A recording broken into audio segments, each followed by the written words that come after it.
खुश आमदीद, आदाब, गुड मॉर्निंग, अस्सलाम वालेकुम। आप सबको हमारी तरफ से हो। आज जुमेरात है और दिसंबर का महीना चल रहा है, आपको याद होगा। और आहिस्ता आहिस्ता करके हम साल के अख्तिताम की ओर भी आ रही है। आज 19 तारीख है। आज जब आपके सामने सुबह सुबह आए हैं तो बड़ी अहम खबरें जम्मू कश्मीर से डेवलप हो रही हैं। सलामती सूरत हाल को लेकर एक बड़ी खबर सामने आ रही है, उसको थोड़ी देर में आएंगे, आपको अपडेट करेंगे। फिर आपको यह भी बताएंगे कि जीएसटी काउंसिल का इजलास होने जा रहा है, लेकिन इजलास से पहले सन्नत को एक बहुत बड़ा धचका मिल रहा है, हैंडीक्राफ्ट हैंडलूम को एक बड़ा धचका हो रहा है। वो धचका है क्या, उस पर भी बात करेंगे। बिजली की आंख में चोली तो बड़े पैमाने पर है, लेकिन सरकार कुछ एदाद शुमार रख रही है, उस पर भी आपको बाखबर करेंगे। अहम तरीन इजलास दिल्ली के अंदर है, उस पर भी बात करेंगे। और भी कुछ मजीद खबरें रहेंगी, तजिया रहेगा, तबसरा रहेगा। मेहमान भी हमारे साथ ज्वाइन करेंगे और कोशिश करेंगे कि आज आपके साथ फिर रूबरू हो जाए, आपकी फ़ोन कॉल्स को शामिल प्रोग्राम करें। आखिरी 5 से 8 मिनट आपके साथ भी हम देने की कोशिश करेंगे। मुझे उम्मीद है कि पल पल आप हमारा साथ देंगे। हमारी राब्ता site Facebook, YouTube, Twitter, Instagram और हमारी ऑफिशियल वेबसाइट पर भी, जहां पर 24x7 हम आपको खबर मुसलसल देते रहते हैं। और ये वो जराया है, ये वो राब्ते हैं जहां पर आपके और हमारे रिश्ते और ज्यादा मजबूत होते हैं। फटाफट से प्रोग्राम के पहले पड़ाव पर आते हैं और सबसे पहले आपको हिस्ट्री ऑफ द डे से बाखबर करते हैं कि आज तवारीख के पन्नों में क्या कुछ हो चुका है। सबसे पहले जरा उस पर एक नजर डालते हैं और उसके बाद अहम और बड़ी खबरों पर बैक टू बैक आपको अपडेट करेंगे। लेकिन सबसे पहले हिस्ट्री ऑफ द डे बताएंगे, आपके सामने रखेंगे आसिफ रशीद, इस वक्त स्टूडियो में मेरे साथ मौजूद है। जी आसिफ। खुशामदीद, गुड मॉर्निंग, इस्तकबाल, आप सबका बहुत बहुत शुक्रिया और बहुत बहुत स्वागत। 8:37 हुआ चाहते हैं। 10 बजे तक हमारा और आपका साथ रहने वाला है प्रोग्राम सलाम जेके का आगाज इतिहास के पन्नों के साथ, या हिस्ट्री ऑफ द डे में खास क्या है। सबसे पहले आपके सामने कुछ बड़े इवेंट्स या मेजर इवेंट्स कह लीजिए, न सिर्फ हिंदुस्तान बल्कि आलमी तारीख में भी हिस्ट्री ऑफ द डे में ये पॉइंट्स आपके सामने। 1997 में आज के दिन मुजाहिद आज़ादी राम प्रसाद बिस्मिल, अशफाकुल्ला खान और रोशन सिंह को अंग्रेजों ने फांसी पर आज के दिन लटकाया। 1927 तारीख थी दिसंबर की 1927 में ही उत्तर प्रदेश, जो उस वक्त मुश्तरका सूबा था, ऑटोमोबाइल एसोसिएशन का क़याम अमल में आया और उसके बाद रफ्ता रफ्ता पूरे हिंदुस्तान के अंदर इस एसोसिएशन ने काम अपना शुरू किया। 1997 आज से तकरीबन 27 बरस कबल सिंगापुर के सिल्क एयर बोइंग 737 तैयारे को हादसा पेश आया और इस दिलदोज हादसे में 104 मुसाफिरों की मौत हो गई, जिनमें क्रू मेंबर्स भी शामिल थे। साल 1978 दिन आज का साबिक वज़ीर आज़म भारत इंदिरा गांधी को पार्लियामेंट की तौहीन और मुराद शिकनी के मामले में 1 हफ्ते की जेल आज के दिन हुई। अदालत की तरफ से एक बड़ा फैसला, जिसके मुताबिक वज़ीर आज़म उस वक्त के, जिनको सलाखों के पीछे धकेला गया। 1984 में बरतानिया और चीन के दरमियान हांगकांग को खुद मुख्तारी देने के मुआहदे पर दस्तखत हुए। आज के दिन चीन और बरतानिया ने यह फैसला किया 19 दिसंबर 1984 को कि बाज़ाब्ता तौर पर एक एम्पावर्ड स्टेट और एक अलग से ऑटोनॉमस हिस्सा बनाकर हांगकांग अपना काम करे। इसके लिए दोनों की तरफ से कोशिश की गई, लेकिन वक्त गुजरने के साथ साथ मामलात बिगड़ते गए। 1998 में अमरीकी और बरतानवी फौजियों की इराक पर 4 रोज़ा बमबारी का इख्ताम हुआ और ये वो वक्त था जब मुख्तलिफ इलाकों के अंदर सद्दाम हुसैन की हुकूमत को या पूरे निज़ाम को कमज़ोर करने की कोशिशें उस वक्त की हुकूमत की जानिब से की गई। 2003 में लीबिया ने न्यूक्लियाई हथियारों को ख़त्म करने का भी ऐलान आज के दिन किया।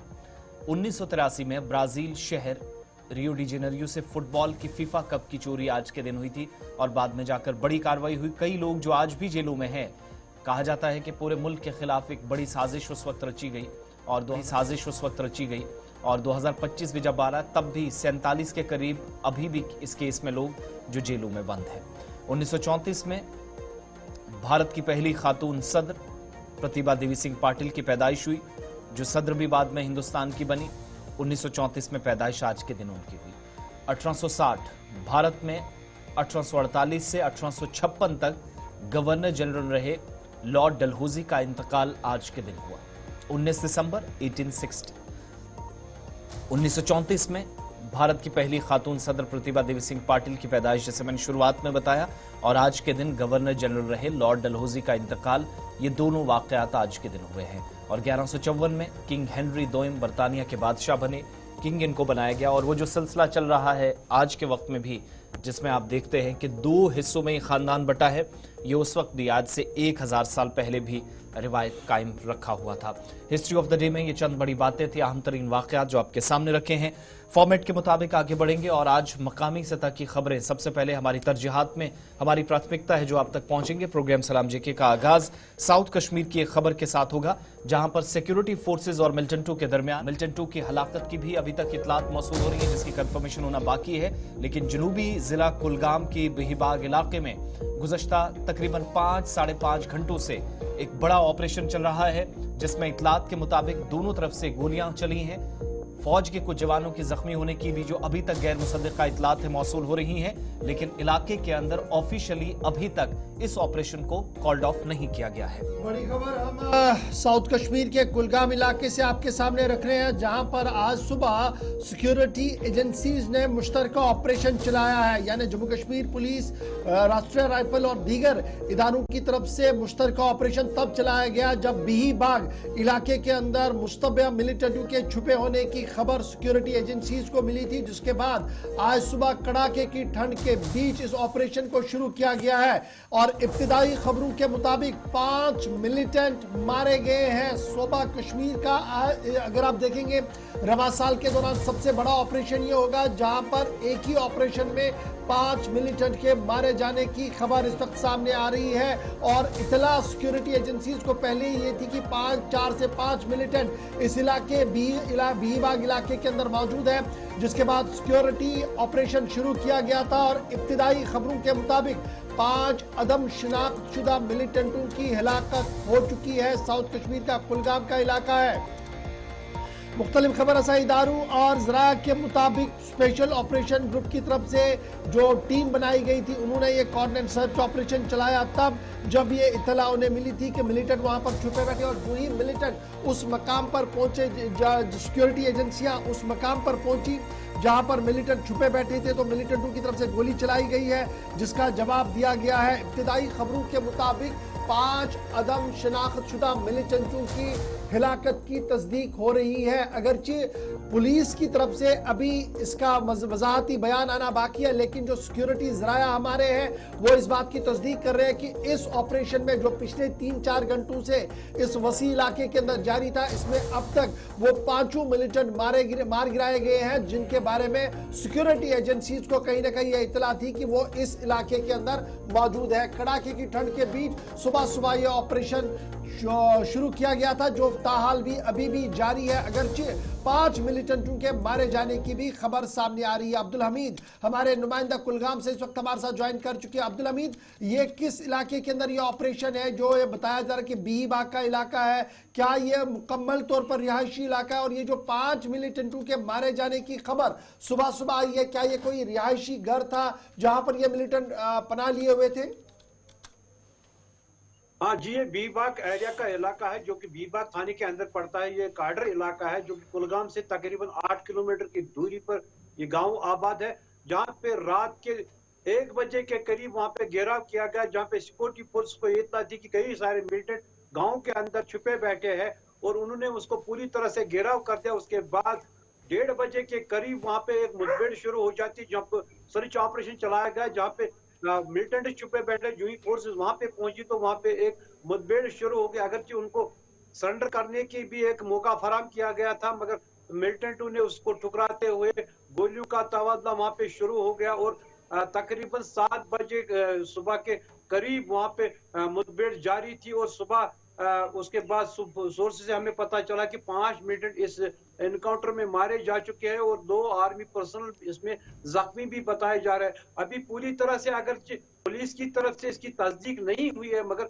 बताया जा रहा है कि जो कि हमें सोर्स से पता चला कि इनका ताल्लुक TRF से है। अभी ये जो मिलिटेंट्स है अभी अदम शनाख्ती है, अभी थोड़ी देर के बाद इसका पूरी तरह से वाज़ेह बयान भी सामने आ जाएगा। अब्दुल हमीद, जो हम तस्वीरों से देख पा रहे हैं, जो मुशाहिदा हम कर पा रहे हैं, ये कोई रिहायशी इलाका लगता है। कुछ बागात भी दाएं बाएं नजर आ रहे हैं। एक तो इसकी कंफर्मेशन कीजिएगा, और जब रात के वक्त में और सरमा में इस तरह का ऑपरेशन हो, अगर इतनी बड़ी तादाद में किसी रिहायशी इलाके के अंदर मिलिटेंट्स हो तो फिर कोई कोलैटरल डैमेज ना हो, इस चीज का भी ख्याल रखा जाता है। उस ताल्लुक से क्या इकदाम फौरी तौर पर उठाए गए जब ऑपरेशन का आगाज हुआ?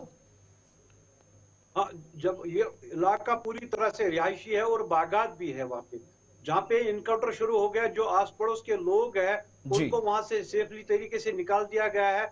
और जो जहां पे उन्होंने पनाह ली है मिलिटेंट्स ने, जो पूरी तरह से भी वाज़ेह तौर पर सामने नहीं आया है, मगर वहां पे भी पूरी तरह से फोर्सेस ने वहां पे सिविल लोगों को निकाल दिया है, दूसरी जगह पे शिफ्ट कर दिया गया। अगर कि कड़ाके की सर्दी है, मगर दूसरी जगह पे जहां पे इनके रिश्तेदार है उनके घर में उनको रखा गया है, जो कि आस पड़ोस के, क्योंकि बच्चे भी है, बुजुर्ग भी है, उनको वहां पे सेफली तरीके से रखा गया है। फोर्स ने इस बात का पूरी तरह से ख्याल रखा है कि कड़ाके की ठंड है, बुजुर्ग और बच्चों के लिए बहुत ये परेशानी का मौका है, ये उनको सेफली। और अभी इस वक्त जब आप अपडेट कर रहे हैं तो क्या सिर्फ सर्चेज कंटिन्यू हैं या फिर ये कंफर्मेशन है कि गोलियों का तबादला अभी भी आखिरी इतलात मिलने तक भी जारी है?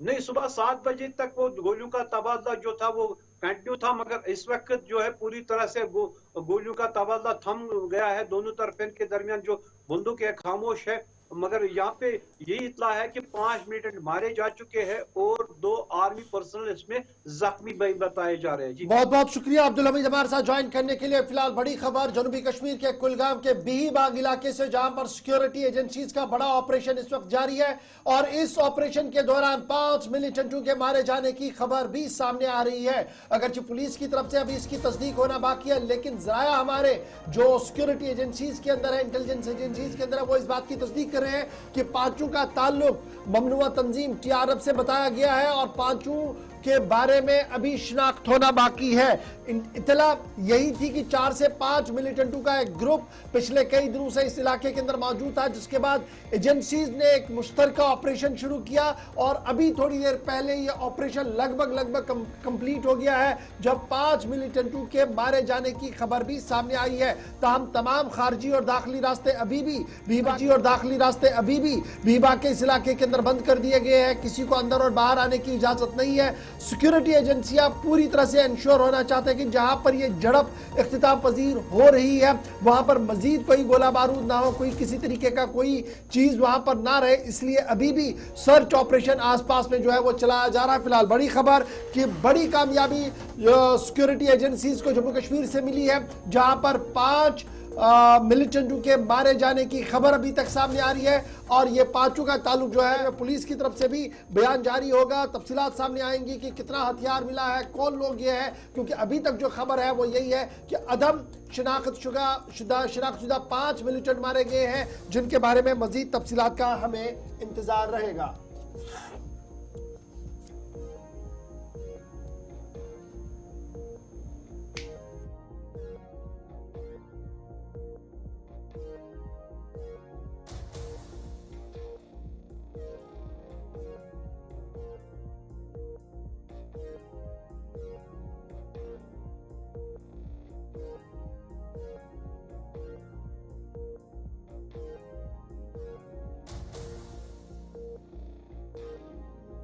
बड़ी खबर की और जहां श्रीनगर के अंदर सूबा कश्मीर के कुलगाम के अंदर एनकाउंटर जारी है, वहीं पर आज सबकी नजरें दाखिला वजारत पर भी रहेंगी, क्योंकि इतलात और खबरों के मुताबिक वजीर दाखिला आज अहम तरीन इजलास की सदारत कर सकते हैं।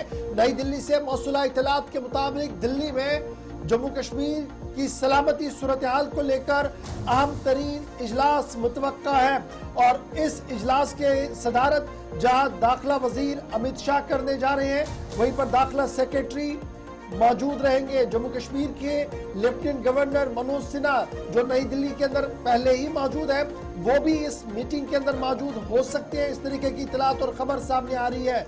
कौमी सलामती के मुशीर जो चीन का दौरा मुकम्मल करने के बाद दिल्ली पहुंचेंगे, वो भी इस इजलास के अंदर हो सकते हैं। सीआरपीएफ के director general police, raw intelligence bureau, army police के जो जम्मू कश्मीर यूनियन टेरिटरी के जो सरबराह है, उन्हें भी इस मीटिंग के अंदर तलब किया गया है और इब्तिदाई खबरों के मुताबिक ये इजलास इंतहाई अहम माना जा रहा है।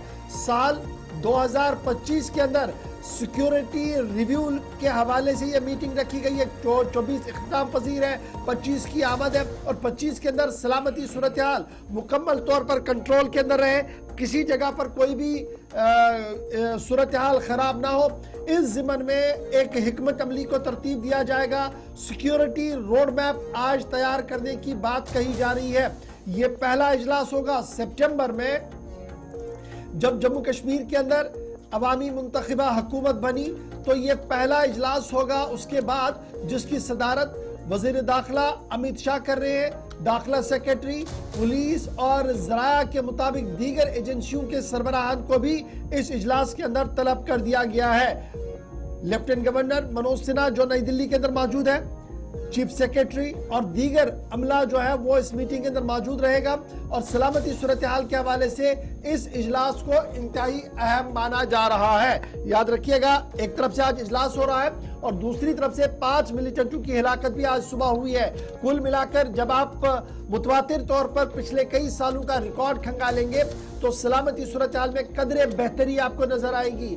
हड़तालों का न होना, ट्रैफिक की बहाली, स्कूल कॉलेज का खुलना और दीगर चीजें नुमाया तौर पर 5 अगस्त 2019 के बाद दिख रही है, जिसको लेकर यह माना जा रहा है कि सूरत हाल को मजीद किस तरीके से मुस्तहकम और बेहतर बनाया जाए, उस ज़िम्मन में आज इस इजलास को इंतहाई अहम माना जा रहा है। और यह इजलास कब हो रहा है? जब जम्मू कश्मीर के अंदर एक अवामी हुकूमत है। चूंकि जम्मू कश्मीर यूनियन टेरिटरी है, इसलिए दाखिला वजीर और दाखिला वजारत का एक अहम तरीन रोल रहता है और सलामती सूरत हाल यानी इंटरनल सिक्योरिटी का जितना भी इशू है वो डायरेक्टली डील करते हैं लेफ्टिनेंट गवर्नर। इसलिए अगर उमर अब्दुल्ला दिल्ली के अंदर मौजूद है लेकिन वो इस मीटिंग का हिस्सा नहीं बनेंगे, क्योंकि प्रोटोकॉल के हिसाब से लेफ्टिनेंट गवर्नर और उसके मातहत अमला जिनमें director general police, chief secretary और दीगर ज़राया के जो लोग हैं वो वहां पर मौजूद रहेंगे, जो जम्मू कश्मीर की सूरत हाल के हवाले से अपना रोड मैप सामने रख सकते हैं। तो बड़ी खबर कि आज बाद सपहर नई दिल्ली के अंदर वजारत दाखिला के अंदर रिव्यू होगा, सिक्योरिटी सिचुएशन को रिव्यू किया जाएगा और दाखिला वजीर इस इजलास की सरबराही करेंगे और यह पहला इजलास होगा नई हुकूमत बनने के बाद।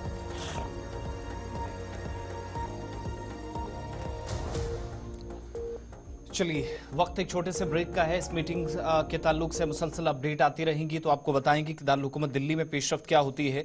ब्रेक के उस पार वापस लौटेंगे तो कुछ बड़े फैसले हुए हैं और इन फैसलों का असर जम्मू कश्मीर के अंदर क्या पड़ने वाला है। सियासत भी काफी तेज एक मामले पर, जिस बीच एक अहम तरीन फैसला हुआ है। साथ साथ निसाबी किताबों को लेकर बात करेंगे जम्मू कश्मीर के अंदर और एक और नया तनाजा खड़ा हुआ है, उस पर जरा बात करेंगे। और साथ साथ वज़ीर आला की जानिब से दारुल हुकूमत दिल्ली से एक बड़ा बयान आया है, उस पर बात करेंगे। कुछ नोटिस जारी हुए हैं और बैनुल अक़वामी सतह की कुछ खबरें भी आप तक पहुंचेंगी। छोटे से ब्रेक के बाद ये सारी खबरें आप तक पहुंचाएंगे।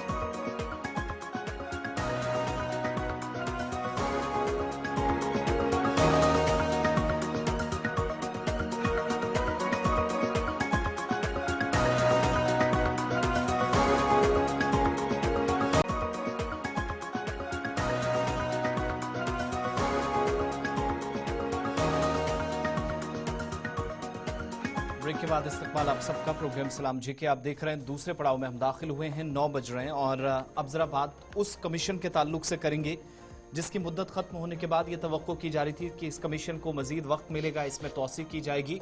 और इस कमीशन पर बड़ी जिम्मेदारी इसलिए भी थी क्योंकि जम्मू कश्मीर के अंदर आप सब जानते हैं इन दिनों रिजर्वेशन का मामला, जिस पर मुख्तलिफ सियासी जमातें मुख्तलिफ राय कायम कर रही हैं। हुकूमत नजरसानी की बात कर रही है, ओपन मेरिट वालों की बात हो रही है और दूसरी तरफ कई लोग अगर कोई फैसला होता है तो उसकी मुखालफत में भी है। लेकिन पसमानदा तबकात के लिए जो कमीशन जम्मू कश्मीर के अंदर कायम किया गया था, जिसकी सरबराही एक रिटायर्ड जज को चंद बरस कबल सौंपी गई थी, उसकी मुद्दत 2 रोज कबल खत्म हो गई और तवक्को की जा रही थी कि शायद 17-18 दिसंबर के बाद मजीद इस कमीशन को, जो Jammu Kashmir backward classes commission कहलाता है, पसमानदा तबकात को रिजर्वेशन कैसे और कितनी रिजर्वेशन कैसे और कितनी फीसद मिलेगी ये तय कर रहा था और उसके बाद जाकर जो रिकमेंडेशंस थी वो सरकार को दे रहा था। इस कमीशन ने बाज़ाब्ता तौर पर अपनी मुद्दत कंप्लीट कर ली है और इशफाक खबर है कि जब ये कमीशन खत्म हो गया है तो तकरीबन 80% से जायद मामलात जो अभी भी ज़ेर इल्तिवा या ज़ेर गौर है। 80 प्रपोजल्स है, 80 तजावीज़ अभी भी थी। लेकिन याद रखिएगा पूरे मुल्क के अंदर ये कमीशन ऑलमोस्ट खत्म हो गया, क्योंकि जिस तरीके से कानून साजी पूरे मुल्क के अंदर हुई है उसके बाद इसका रहना शायद सही भी नहीं था। फिलहाल जम्मू कश्मीर इंतजामिया ने भी कल socially economically backward classes commission को मियाद जब खत्म हुआ तो उसकी एक्सटेंशन नहीं की। कमीशन को कोई भी फर्दर एक्सटेंशन नहीं मिला है और ये माना जा रहा है कि कमीशन ने कुछ बेहतर काम भी किया। ऐसा नहीं कि कमीशन ने कुछ काम नहीं किया। पैनल जिसकी सरबराही रिटायर हाईकोर्ट जज जस्टिस जीडी शर्मा साहब कर रहे थे और उनके साथ रूपलाल भारती जो रिटायर आईएएस ऑफिसर थे और मुनीर अहमद खान जो रिटायर आईपीएस ऑफिसर थे। ये कमीशन 3 लोगों का था जिन्हें एक काम सौंपा गया था और कल इस कमीशन का मुयाद जो है वो मुकम्मल हो गई या कोई की तरफ से नहीं दिया गया है। अब इस कमीशन ने रिजर्व बैकवर्ड एरियाज जो है उसमें कई इलाकों का दौरा किया है और दौरे के बाद जो रिकमेंडेशंस वहां से आई है वो ये कहा गया है कि जब इन इलाकों को आरबीए में रखा गया था तब सूरत हाल कुछ अलग थी, लेकिन आज तरक्की और दवाम की वजह से बहुत सारी सूरत हाल जो है तब्दील हो गई है। इसलिए वो रिकमेंडेशन शायद नई हुकूमत जो है इंप्लीमेंट करेगी और आरबीए के कैटेगरी से उन इलाकों को जो शायद हटाया भी जा सकता है। एक तरफ से ये है, दूसरी तरफ से पार्लियामेंट के अंदर आपको याद होगा कि अदर बैकवर्ड क्लासेस को बाज़ाब्ता तौर पर रिजर्वेशन मिली है और जब वो रिजर्वेशन मिली है तो हंगामा पूरे मुल्क के साथ साथ जम्मू कश्मीर के अंदर भी चल रहा है। तो उस हंगामे के बीच शायद अब इस कमीशन का ज्यादा कोई रोल भी नहीं बनता था और यही वजह है कि कोई फॉर्मल जो एक्सटेंशन इसको नहीं दिया गया और फाइनली इस कमीशन को वाइंड अप कर दिया गया है। क्योंकि उमर अब्दुल्ला वाली हुकूमत ने पहले ही एक काबीना सब कमेटी भी बनाई है जो रिजर्वेशन के मामला को देख रही है, जिसकी सरबराही सकीना यतू जो वजीर सोशल वेलफेयर भी है वो कर रही है। सतीश शर्मा साहब उसके मेंबर है, जावेद राना साहब को मेंबर बनाया गया है और वो उस मामले को देख रहे हैं जो ओपन मेरिट का मामला है जो अब स्कीज हो गया है और सबसे बड़ी परेशानी वहां पर देखने को मिल रही है। इन तमाम मामलों को किस तरीके से एड्रेस किया जाए वो काबीना कमेटी भी अपने तरीके से काम कर रही है। इस बीच बड़ी खबर ये कि सरकार की तरफ से कोई भी एक्सटेंशन नहीं दिया गया socially and economically backward classes commission को और इस तरीके से ये कमीशन अपना कामकाज जो है आधा कर चुका है, आधा रह गया है। तफसीलात आप मजीद पढ़ सकते हैं हमारी ऑफिशियल वेबसाइट पर। अच्छा, बड़ी बात यह है कि ये जो पहाड़ीज और गुज्जर में वो जो 10% रिजर्वेशन वाली बात होती रही जिस पर हमने पार्लियामेंट तक और दोनों ऐवानों से एक बिल पास होते देखा, उसमें जो सिफारिशात थी वो इस कमीशन की तरफ से थी और बड़ी इंपॉर्टेंट थी और कुछ लोगों ने पहले ही कहा कि कमीशन की कोई आईनी हैसियत नहीं है और ये मामला हाई कोर्ट में भी गया। 27 तारीख को एक और अहम समाअत होने जा रही है जब कमीशन की जो रिकमेंडेशंस हैं उनको फिर से वहां पर खंगाला जाएगा, देखा जाएगा। लेकिन चूंकि वो मामला जरा मुख्तलिफ है, लेकिन कमीशन का जिक्र उसमें अर्जी गुजारों की तरफ से किया गया है कि जो कमीशन बनाया उसकी ही कोई कानूनी हैसियत नहीं थी, तो रिजर्वेशन किस तरीके से मुख्तलिफ तबकों को फिर जाकर ओपन मेरिट की बात और ये एक अलग महाज पर एक नई लड़ाई भी शुरू हुई थी। बहरहाल अभी अदालत का फैसला रिजर्वेशन के ताल्लुक से क्या होगा, हुकूमत ने जवाब भी दर्ज कराना वो दूसरी बात है। तो कमीशन ऑफिशियली वाइंड अप हो गया जी और कोई भी एक्सटेंशन आज सुबह तक भी नहीं मिली, हो सकता है इसके बाद कहीं मिल जाए, लेकिन अभी तक सुबह सुबह भी जब हम खंगाल रहे थे तो सरकार की तरफ से इस कमीशन को कोई भी एक्सटेंशन नहीं दिया गया है। अब बढ़ते हैं जी आगे, जरा बात अब एक और अहम मुद्दे की करते हैं, एक और अहम मामले की करते हैं और ये वो मामला है जो हमारी सन्नत के साथ जुड़ा हुआ है। चूंकि ग्रुप ऑफ मिनिस्टर्स का एक फैसला हुआ है मुल्क भर के अंदर, इतलाक जम्मू कश्मीर के अंदर होगा और जब ये इतलाक जम्मू कश्मीर के अंदर होगा, जब इसका इंप्लीमेंटेशन जम्मू कश्मीर के अंदर होगा तो हैंडीक्राफ्ट और हैंडलूम सेक्टर बुरी तरह से मुतासिर हो सकता है। और जब ये फैसला सामने आ रहा है तो माना जा रहा है कि जीएसटी काउंसिल के इजलास के दौरान जो फैसला जात लिए गए हैं उसकी रूह से अगर ये इंप्लीमेंटेशन होती है तो इससे बड़ा धचका इस वक्त एक बार फिर कश्मीर हैंडीक्राफ्ट को मिल सकता है, हैंडलूम को मिल सकता है। सरकार की तरफ से जीएसटी में बढ़ोतरी कर दी गई है और ये जो बढ़ाने का सिलसिला ये 12% से सीधे 28% बढ़ा दिया गया है।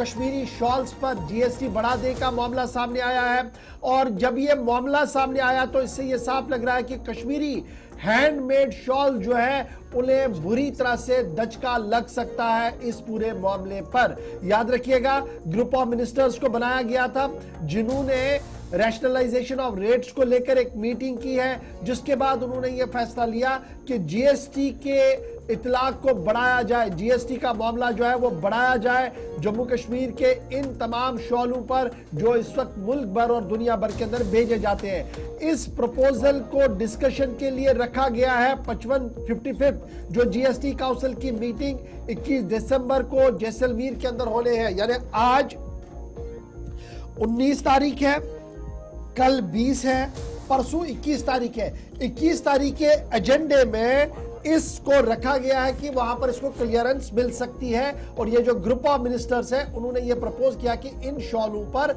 जीएसटी बढ़ना चाहिए। और अब कितना, 28% से ज्यादा ये बढ़ सकता है। अब याद रखिएगा, दो आवाजें सामने आ रही है। एक केसीसीआई जिन्होंने स्ट्रांगली इसको अपोज किया और ये कहा कि ये जनाब आप दस्तकारों के हाथ काटने के बराबर है और इससे जो मैशियत है इसको एक बड़ा धचका लगेगा। और दूसरा, जो फॉर्मर फाइनेंस मिनिस्टर और साबिक जम्मू कश्मीर बैंक के जो चेयरमैन है डॉक्टर हसीब द्राबू, उनका मानना है कि ग्रॉस वायलेशन है जीएसटी एक्ट की। जो जीएसटी एक्ट है जिस तरीके से निफाज करना है उसकी ग्रॉस वायलेशन है। उन्होंने अपनी बात भी इसमें सामने रखी है। Kashmir chamber of commerce and industries ने अपनी तरीके से ये बात रखी और ये कहा कि लाखों लोग इस सन्नत के साथ जुड़े हुए हैं और जिस तरीके से ग्रुप ऑफ मिनिस्टर्स का ये फैसला आया है ये इंतहाई अफसोसनाक है और इससे एक बड़ा नुकसान जो है वो जम्मू कश्मीर की सन्नत को लग सकता है। ग्रुप ऑफ मिनिस्टर्स में जो रेट रैशनलाइजेशन करनी थी उसकी सरबराही डिप्टी चीफ मिनिस्टर बिहार के सम्राट चौधरी साहब जो है वो कर रहे थे और उन्होंने रिकमेंड किया जीएसटी के रेट्स को बढ़ाने के हवाले से कश्मीरी शॉल्स पर, क्रिवल आइटम्स पर और टेक्सटाइल प्रोडक्ट्स पर। और ये सीधे सीधे उन्होंने बढ़ा दिया जी कितना, 28% से ज्यादा। यानी जो 10,000 वाला शॉल था अब ये कितना महंगा हो जाएगा इसका अंदाजा अब आप लगा सकते हैं। इस पर जरा मजीद गुफ्तगू करेंगे किस तरीके से इस पूरे प्रोसेस को देखा जा रहा है। मुबशिर शॉल साहब हमारे साथ इस वक्त ज्वाइन कर चुके हैं, पश्मीना ऑर्गेनाइजेशन के सदर भी हैं और इस सनत के साथ काफी वाबस्तगी भी रखते हैं। मुबशिर साहब बहुत बहुत शुक्रिया ज्वाइन करने के लिए गुलिस्तान न्यूज के मॉर्निंग शो सलाम जेके में। ये जो खबर सामने आ रही है कि 55th जीएसटी काउंसिल का इजलास परसों होने जा रहा है उसमें जीएसटी रेट्स बढ़ा दी गई है और स्पेशली जो हैंडमेड शॉल्स है जिनकी पहचान पूरी दुनिया के अंदर जम्मू कश्मीर की है उस पर बहुत ज्यादा बोझ पड़ेगा। क्या वाकई तौर पर ये डायरेक्टली हिट करेगा जम्मू कश्मीर की इंडस्ट्री को और स्पेशली आर्टिजन्स को जो इसके साथ जुड़े हुए हैं? हाँ जी, आदाब, good morning. Mubashir Shah, president Kashmir pashmina organisation.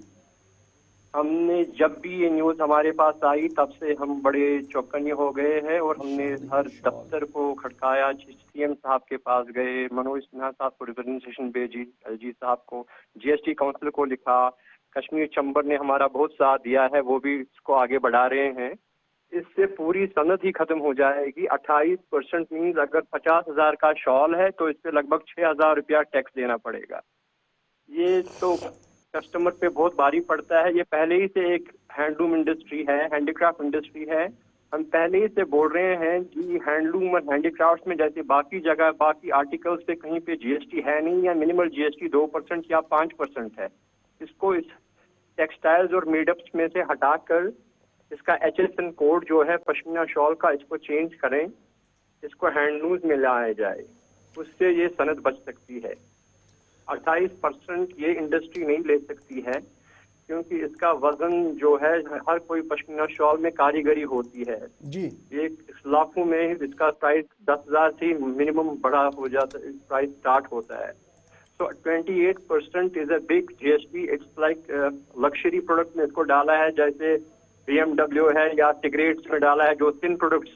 Actually जो ये जीएसटी काउंसिल की मीटिंग हो रही है 28% ये उन्होंने डाला है थिन, जो भी गलत चीजें हैं उस पर रखा है जिससे ये कम, इसकी खपत कम हो जाए जी। ये सीधा सी कम हो जाए जी। ये सीधी बात है कि पश्मीना को भी इसी सनद में डाल के 28% ब्रैकेट में डाल के इस सनद को खत्म किया जाएगा।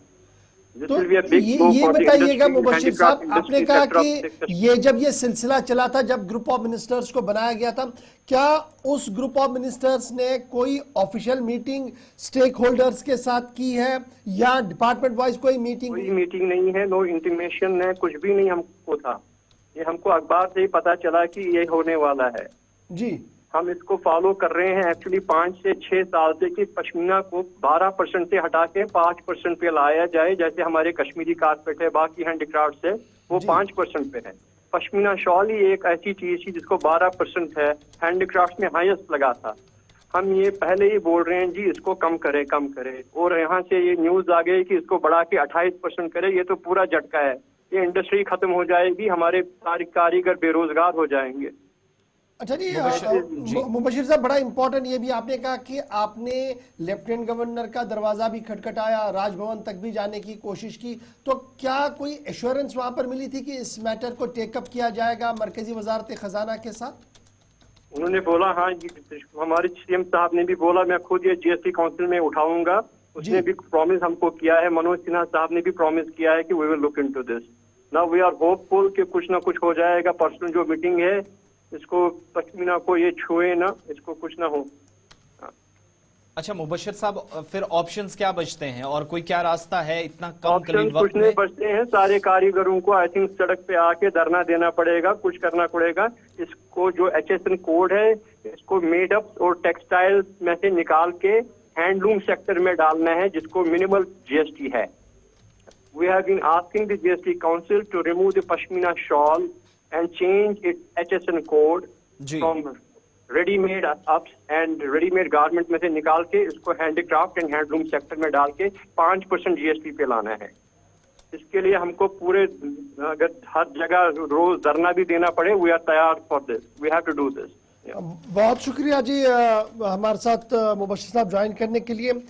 ये बड़ा इंपॉर्टेंट फैक्टर है। लेटेस्ट होप सो कि उमर अब्दुल्ला परसों वजीर खजाना से मिल रहे हैं, जैसलमेर में ये इजलास हो रहा है, तो उसमें ये मामला टेकअप किया जाए। न सिर्फ टेकअप किया जाए बल्कि इस मैटर को संजीदगी के साथ देखा जाए, क्योंकि हजारों लोग जो है वो इस सनत के साथ जुड़े हुए हैं और इसका इफेक्ट और इम्पैक्ट जो है वो बराबर हमारी मईशत पर पड़ रहा है। और अगर आज यहाँ पर ये हिट हुआ है तो डेट मीन्स जो अदर आइटम्स हमारे हैं rest of the union territory के अंदर, उस पर भी इसका इफेक्ट जो आने वाले दिनों में पड़ सकता है। तो ये तो थी बात जनाब GST काउंसिल से पहले एक गिफ्ट जो जम्मू कश्मीर के लोगों को GST के टोकन के तौर पर मिलेगा, लेकिन इससे किस तरीके से बुरा असर पड़ेगा बता रहे थे मुबशिर शॉल जो सदर है पश्मीना ऑर्गेनाइजेशन के। लेकिन बढ़ते हैं आगे, जरा बात अब उन लोगों की करते हैं, हजारों लोगों की करते हैं जो माता के दरबार में आते हैं। लेकिन कल पूरा दिन एहतजाज भी हुआ, लेकिन एहतजाज के बीच रात देर गए एक बड़ा फैसला भी हुआ है। जी आसिफ। बिल्कुल, मुसलसल इस प्रोग्राम के जरिए हम आपको बता रहे थे कि जम्मू कश्मीर का एक ऐसा हिस्सा जहां पर इस साल भी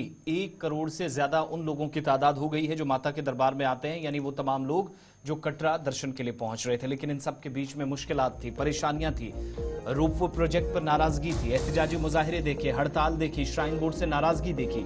लेकिन श्राइन बोर्ड या सिविल एडमिनिस्ट्रेशन मुसलसल कोशिशें कर रही थी कि कोई रास्ता निकाला जा सके।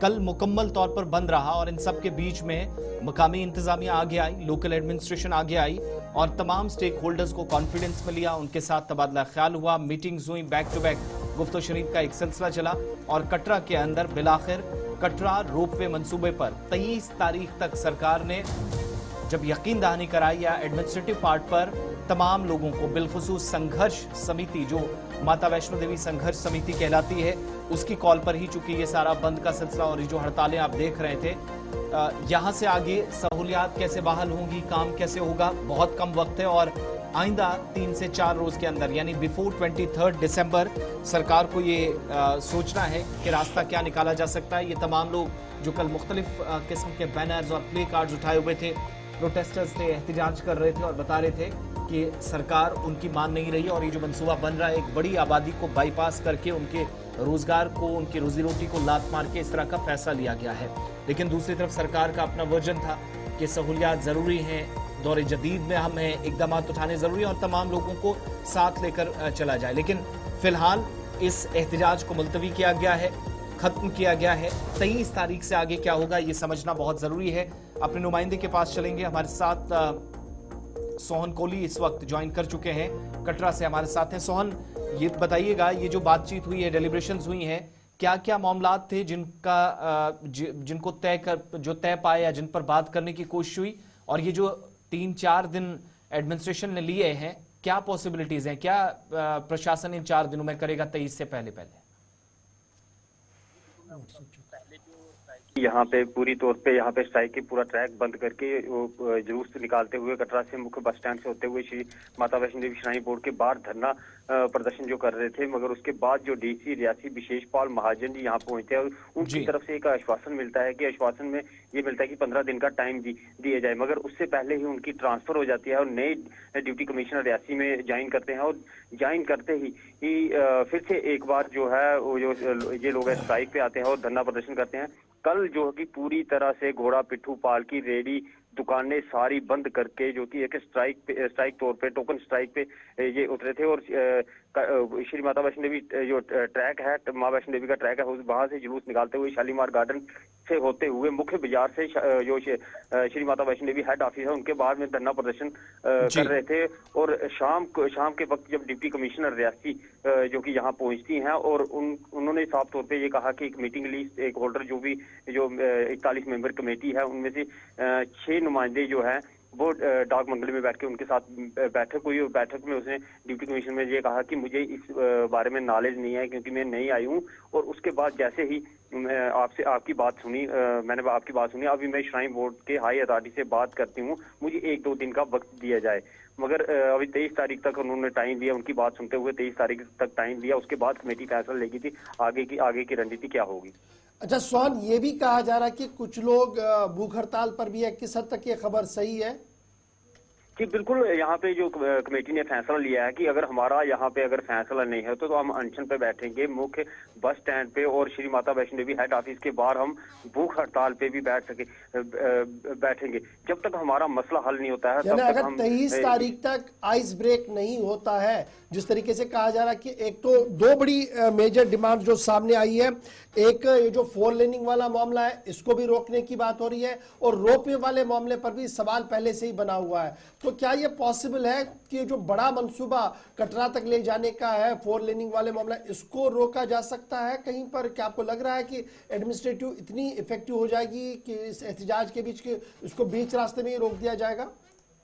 जी बिल्कुल, मैं आपको बता दूं कि ये लोग यहाँ पे माँ वैष्णो देवी ट्रैक पे जो काम करने वाले हैं, घोड़ा पिट्ठू पाल की जो दुकानदार है, जितने भी स्टेक होल्डर हैं यहाँ पे काम करने वाले हैं, उनके साथ एक आदमी के साथ 5 फैमिलीज जुड़ी हुई हैं जो यहाँ पे काम करके अपनी फैमिली पालती हैं। और ये कहीं ना कहीं उनके दिल में ये ठेस पहुंच रही है कि अगर जो 6 लेन की बात की जाए, 6 लेन का जो प्रोजेक्ट है वो IMS इंटर मॉडल स्टेशन तक ही था, मगर ये ताराकोट मार्ग जो नया मार्ग बनाया है, एक तो आस्था जो हिंदुओं की आस्था है वो कहीं ना कहीं खत्म होती हुई नजर आ रही है क्योंकि उस रास्ते में सिर्फ ताराकोट से शांति छत से दर्शन करके वापिस ताराकोट की कोट आते हैं। मगर जब यात्री यहाँ से जाते हैं पुराने ट्रैक से, जहाँ पे माँ वैष्णो देवी की आस्था जुड़ी है, पहले बाणगंगा में स्नान करते हैं, उसके बाद चरण पादुका में माथा टेकते हैं, उसके बाद गर्भजून के दर्शन करते हैं, फिर उसके बाद माँ वैष्णो देवी के दर्शन करने के उपरांत बाद में भैरव घाटी दर्शन करने के बाद ही यात्री जो अपनी यात्रा को सफल मानते हैं। ये सारा का सारा बाईगाट करे श्री माता वैष्णो देवी श्राइन बोर्ड की तरफ से एक नया मार्ग बनाया जा रहा है। और जो कि कुल मिलाकर ये माना जाए कि सिर्फ एक मामला नहीं है, मामले 2 हैं जिनको लेकर कटरा के अंदर एहतजाज हो रहा था।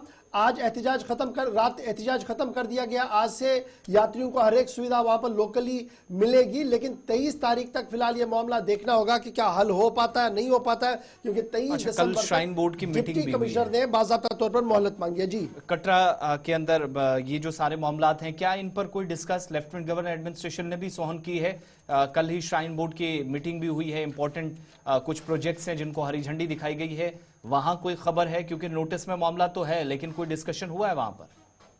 जी बिल्कुल, इन्होंने जब स्ट्राइक की थी उनका ये साफ तौर पे ये कहना था कि आज बोर्ड मेंबर जो श्राइन बोर्ड के बोर्ड मेंबर है उनकी बैठक भी है, हो सकता है कहीं ना कहीं हमारी बात उठे और हमारा भी कहीं ना कहीं स्थायी हल निकले। मगर ऐसा श्री माता वैष्णो देवी श्राइन बोर्ड की ओर से कोई भी जो हाई अथॉरिटी के लोग हैं, कोई भी इनसे बात करने के लिए नहीं पहुंचा। मगर लास्ट में जब शाम को 5 बजे के करीब डिप्टी कमिश्नर रियासी जो कि यहाँ पहुंची, उनसे बात करने के लिए उन्होंने 2-3 दिन का टाइम लिया, 23 तारीख तक टाइम लिया। उसके बाद जो कमेटी फैसला लेगी तो चलिए, बहुत शुक्रिया सोहन कोहली हमारे साथ ज्वाइन करने के लिए। फिलहाल एहतजाज खत्म, 23 तारीख तक दोनों तरफ जो है इंतजार करेंगे। एहतजाजी मुजाहिरा करने वाले इंतजामिया कोशिश करेगी कि किस तरीके से इस मसले का हल करें। फिलहाल लग रहा था कि सिर्फ रोपवे वाला मामला है, रोपवे के साथ साथ जो सड़क निर्माण का काम है उस पर भी सवाल अवाम की तरफ से उठाए जा रहे हैं। देखना होगा कि यह मामला किस तरीके से अब हल होता हुआ नजर आएगा। बढ़ते हैं जी आगे, जरा बात जम्मू कश्मीर इंतजामिया के उस फैसले की करते हैं जिसके बाद कल से जम्मू कश्मीर के अंदर और वादिया कश्मीर के अंदर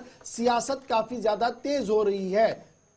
state board of school education के दरसी निजाम से हजरत शेख उल आलम शेख नूरदीन नूरानी रहमतुल्लाह अलैह के चैप्टर को निकालने पर तनाजा खड़ा हुआ है। बड़ी खबर सामने आ रही है कि सूफी सेंट हजरत शेख के दर्स को एक चैप्टर था जिसे टेक्स्ट बुक से निकाल दिया गया है, जिसके बाद सोशल मीडिया पर भी हंगामा है और मुख्तलिफ सियासी और मजहबी जमातों ने जम्मू कश्मीर इंतजामिया पर सवाल उठाए हैं। अगरचे state board of school education का मानना है कि सूफी बुजुर्ग शेख नूरुद्दीन नूरानी का चैप्टर अगर एक किताब में नहीं है तो दीगर कई किताबों के अंदर मौजूद है, लेकिन 9वीं क्लास की टेक्स्ट बुक कैरिकुलम से इसको हटाया गया है, जिसके बाद सवाल बहुत ज्यादा उठ रहे हैं और बोर्ड की तरफ से साफ किया गया कि ये उनका जाती फैसला नहीं होता है जी। जब भी कोई चीज तब्दील की जाती है, हटाई जाती है, तो ये डायरेक्टर एकेडमिक्स होता है, जिनके मातहत एक टीम होती है जो ये फैसला करती है कि किस किताब में कौन सी चीज पढ़ानी है, कौन सी निकालनी है, कौन सा नया लाना है। तो उसी फैसले के तहत ये किया गया है।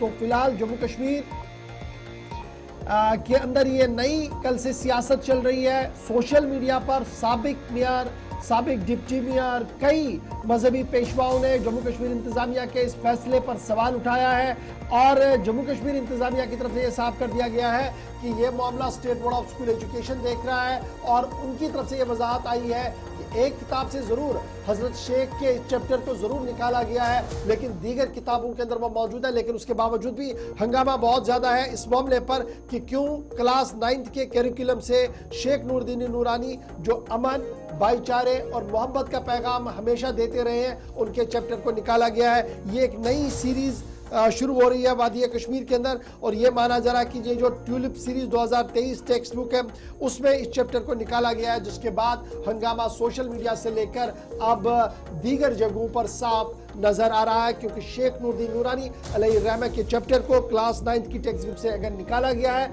वहीं पर बोर्ड लगातार इस बात को बता रहा है कि एक किताब से अगर निकाला गया है लेकिन दीगर किताबों के अंदर वो दर्ज है, इसलिए जो जिस तरीके की हवा बनाने की कोशिश है वो दरअसल अमन को दरहम बरहम करने की कोशिश की जा रही है। तो ये बड़ी दिलचस्प है, क्योंकि कल से लगातार हम देख रहे हैं कि जुनैद अज़म मत्तू साबिक मेयर जो है वो सोशल मीडिया साइट एक्स पर तहरीर कर चुके हैं कि जो लोग तशक्कुस को बचाने की बातें कर रहे थे वो 9वीं जमात के अंदर हजरत शेखुल आलम के चैप्टर को नहीं बचा पाए।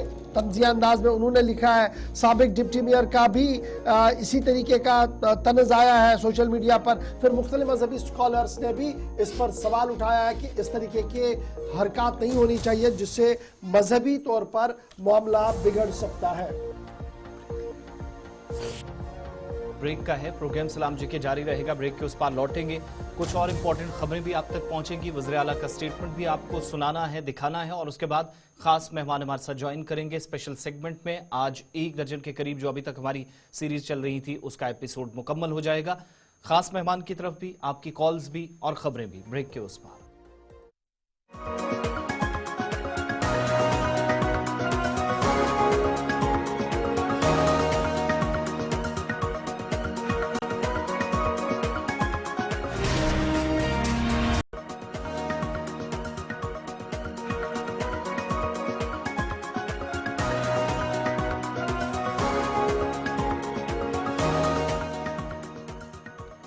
ब्रेक के बाद इस्तकबाल आप सबका प्रोग्राम सलाम जी के आप देख रहे हैं। आगे बढ़ते हैं और थोड़ी देर में हमारे साथ मेहमान भी ज्वाइन करेंगे, लेकिन माहौलियात के ताल्लुक से बात करते हैं। एनजीटी जो मुसलसल गाइडलाइंस जारी करती रही, कई अहकामात आए, कमेटियां तश्कील दी गई और ये जो गैर कानूनी कानकनी का मामला था या फिर माहौलियात को नुकसान पहुंचाने का मामला था, इस पर सख्ती मुसलसल बरती जा रही है।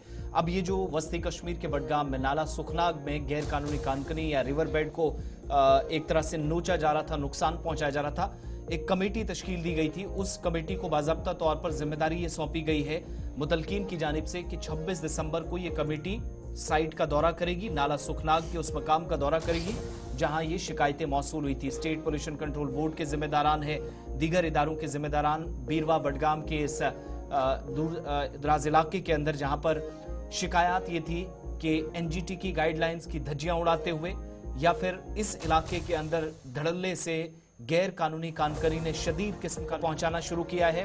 बल्कि इस इलाके के अंदर सॉइल इरोजन तो है ही, आबी वसाइल तबाह होना या फिर आसपास पूरी आबादी को भी इससे मुतासिर करना, ये एक सिलसिला देखा गया था। डॉक्टर राजा मुजफ्फर भट्ट साहब जो इसमें अर्जी गुजार हैं, उन्होंने मामला एनजीटी के नोटिस में लाया था, हमारे साथ इस वक्त फोन लाइन पे ज्वाइन किया। डॉक्टर साहब बहुत शुक्रिया वक्त देने के लिए।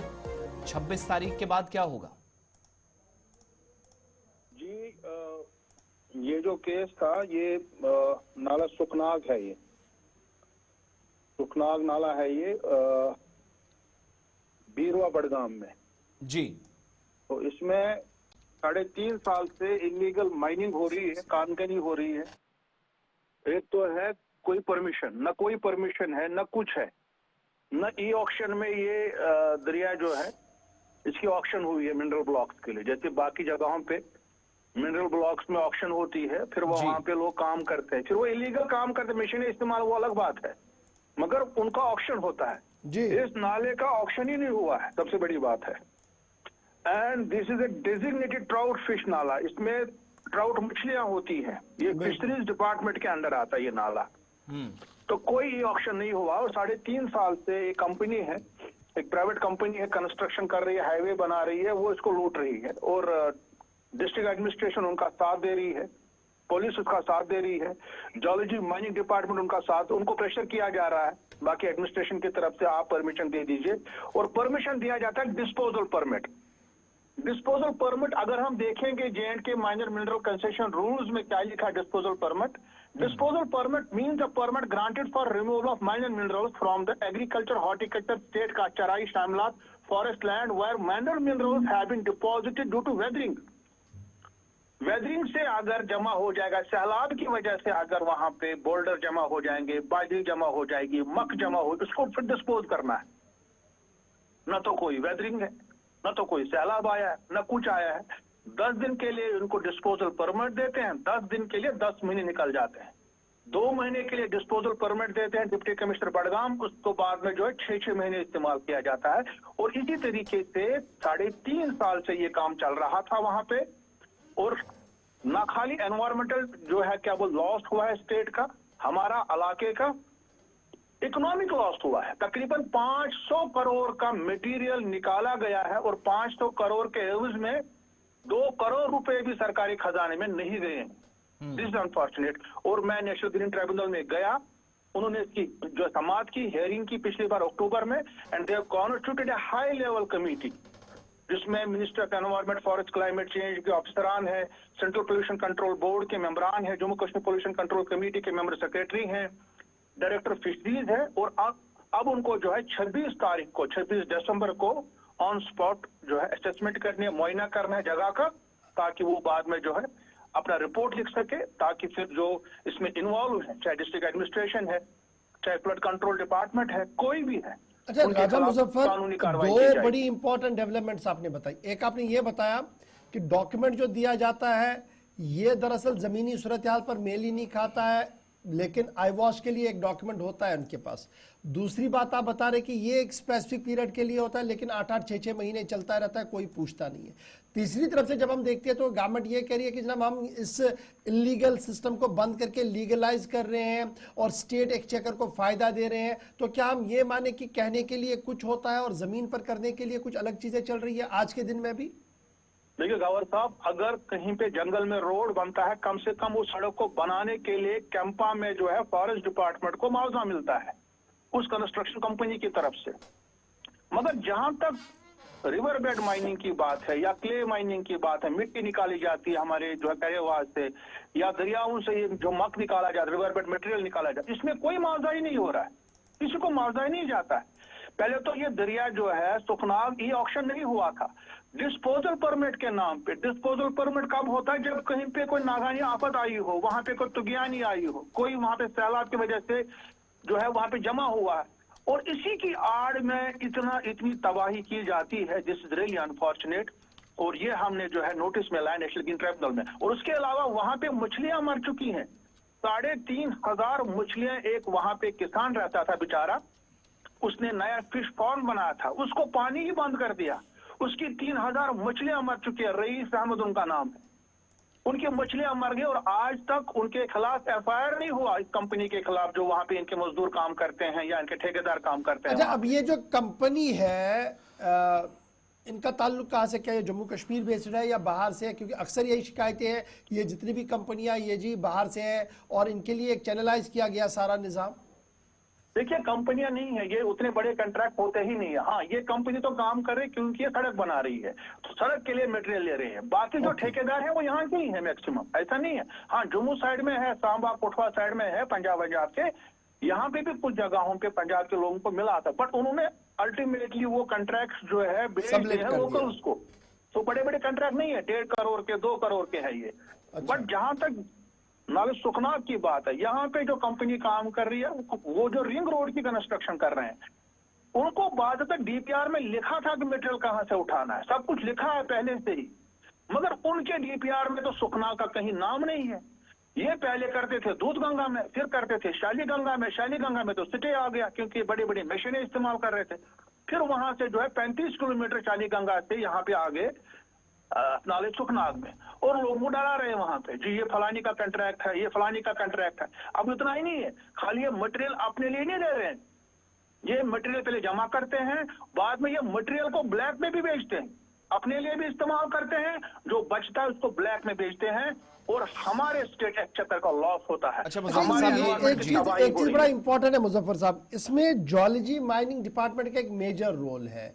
क्या वो कहीं पर आपको दिख रहा है कि वो कहीं एक्टिवली पार्टिसिपेट हुआ इसमें, उन्होंने अपनी प्रेजेंस दिखाई, इसको रोकने की कोशिश की जनाब ये इलीगल है?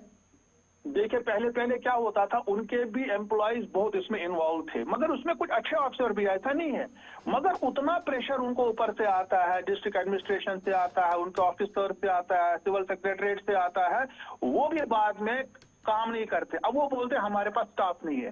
गवर्नर साहब मुझे बताइए, आजकल टेक्नोलॉजी का जमाना है, एआई का जमाना है, ड्रोन टेक्नोलॉजी का जमाना है, क्या और जियोलॉजी माइनिंग डिपार्टमेंट के पास ड्रोन भी होनी चाहिए? वो ड्रोन से देख सकते हैं कहाँ पे इलीगल हो रहा है, कौन से करेवा में जो इलीगल मिट्टी निकाली जाती है, कौन से दरिया में माइनिंग हो रही है। वो तो 2 ड्रोन उड़ा सकते हैं, पूरे डिस्ट्रिक्ट बड़गाम का आपका पूरा सीन उनके ऑफिस में मिल जाएगा, डायरेक्टर जियोलॉजी माइनिंग के, मगर वो करना नहीं चाहते हैं।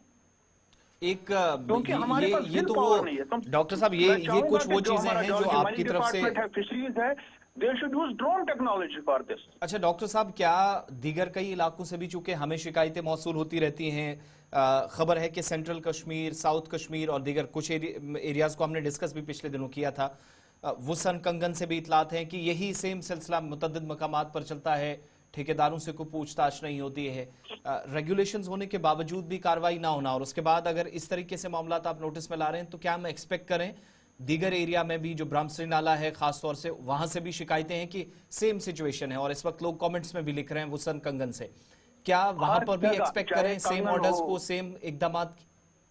चाहे कंगन हो, गांदरबल हो, नाले विश्व हो, कुलगाम का मैरी चढ़ा है पिछली बार, तो बाद में उन्होंने 2 दिन बंद कर दिया वहां पे। जी, शोपियां में डीसी शोपियां बहुत जबरदस्त काम कर रहे हैं, उन्होंने उनके खिलाफ एक मोर्चा खोल के रखा है वहां पे। देखिए साफ साफ जब इनको अलॉट होता है ना, जब लीगल तरीके से भी अलॉट होता है, उसमें भी लिखा है कि एनवायरमेंटल क्लियरेंस जब उनको मिलती है, वो इसी बुनियाद पे मिलती है कि वो कंट्रैक्टर लिख के देता है कि मैं बड़ी मशीनें इसमें इस्तेमाल नहीं करूंगा, मैं जेसीबी इस्तेमाल नहीं करूंगा, मैं एलएनटी की क्रेन्स इस्तेमाल नहीं करूंगा, मैं मैनुअली करूंगा, मजदूरों से काम कराऊंगा, और 50% डिस्काउंट पे मटेरियल भेजूंगा। रेत की गाड़ी आज से 5 साल पहले 7,000 की थी, आज वही रेत की ट्रक 15,000 में है, तो कहां काम हुआ? मटेरियल कहां जाता है? ब्लैक मार्केटिंग होती है इसकी, कोई चेक्स एंड बैलेंसेस नहीं है। और अनफॉर्चुनेटली जितने भी हमारे लॉ एनफोर्सिंग एजेंसीज है, चाहे जियोलॉजी माइनिंग है डिपार्टमेंट है, इरिगेशन फ्लोट कंट्रोल डिपार्टमेंट है, डिप्टी कमिश्नर के ऑफिस है, पुलिस है, सब इसमें मिल गए हैं, और उनके ऑफिसर्स इसमें इन्वॉल्व हैं। तो इसलिए हम चाहते हैं कि जो नई सरकार है, चीफ मिनिस्टर उमर अब्दुल्ला साहब हैं, डिप्टी चीफ मिनिस्टर जो माइनिंग के मिनिस्टर भी हैं सुरेंद्र चौधरी जी, उनसे मैं गुजारिश करूंगा इस पे कंट्रोल कीजिए, क्योंकि इसका आपको एक तो आपको वापस भी कुछ नहीं मिल रहा है, आप खो ही रहे हैं, कुदरती खजाना भी खत्म हो रहा है। बहुत शुक्रिया जी आज मुजफ्फर साहब ज्वाइन करने के लिए। कुछ नहीं मिल रहा। अब ये जो एनजीटी वाला मामला है, एनजीटी का जो डंडा चलता है, ये कहीं कारामद साबित हो और किसी न किसी तरीके से ये चीजें जो है अब समरावाद साबित हो। फिलहाल बड़गाम से इतलात और खबर बता रहे थे हमारे साथी, आपके सामने रख रहे थे, और मेहमान भी इस पर अपनी बात रख चुके हैं।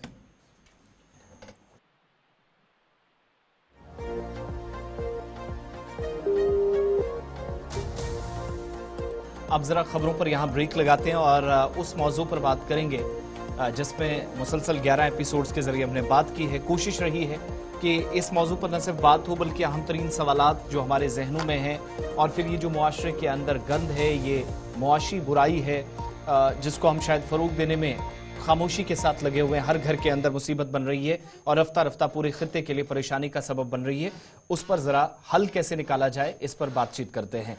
आज ऑनलाइन गैम्बलिंग कह लीजिए, जुआ कह लीजिए, ये जो एक मुआशरे में नासूर बना है, दौरे हाजिर में आप देखेंगे तो इस प्रोग्राम में जिन जिन अहम शख्सियात को जब या जो कानूनी माहिरीन थे उनको जब जब मौका दिया तो एक बात तो कम से कम उन्होंने साफ कही कि आज के वक्त में रेगुलेशंस मुकम्मल तौर पर नहीं है।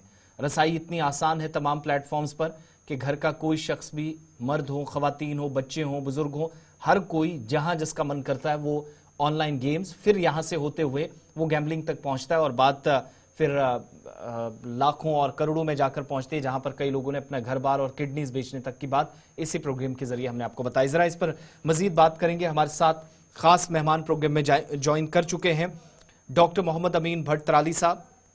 ये रिटायर्ड रजिस्ट्रार हैं इस्लामिक यूनिवर्सिटी में, अवंतीपुरा के अंदर इनकी खिदमात रही हैं, महकमा तालीम के अंदर इनकी खिदमात है। और चूंकि एक समाजी मसला है तो जब आज के वक्त में हम कह रहे हैं कि तालीम नहीं इल्म की ज़रूरत है, इस मौजू पर भी ज़रा इसको टच करते हुए कुछ सवाल के जवाब तलाशने की कोशिश करेंगे। डॉक्टर साहब बहुत बहुत शुक्रिया और खुशामदीद प्रोग्राम में ज्वाइन करने के लिए। सलाम जेके में आपको वेलकम कहेंगे। क्या ओवरऑल आप जब हम इस मौजू को टच कर रहे हैं, इस पर बात कर रहे हैं, ये जो कभी कभार जुए की बात हुआ करती थी तो सख्त नफरत हम देखते थे उस शख्स से जो कभी बात भी करता था, लेकिन जब हम अमली तौर आज देखते हैं लोग जब इस काम में इन्वॉल्व हो गए हैं, घर के घर, खानदान के खानदान तबाह हो रहे हैं, इस सारी सूरत हाल का जब मुशाहिदा करते हैं तो रिजल्ट नेगेटिव आना मुमकिन भी है और हो भी रहा है। क्या आप देख पा रहे हैं? और ओवरऑल अगर मैं पूछूं आपका नुक्ता नजर इस सारी सूरत हाल पर क्या है? देखिए, अस्सलाम वालेकुम। इसमें बहुत सारी वजूहत है। तो पहले अगर हम वजूहत गिने तो उसमें पुअर पेरेंटिंग है।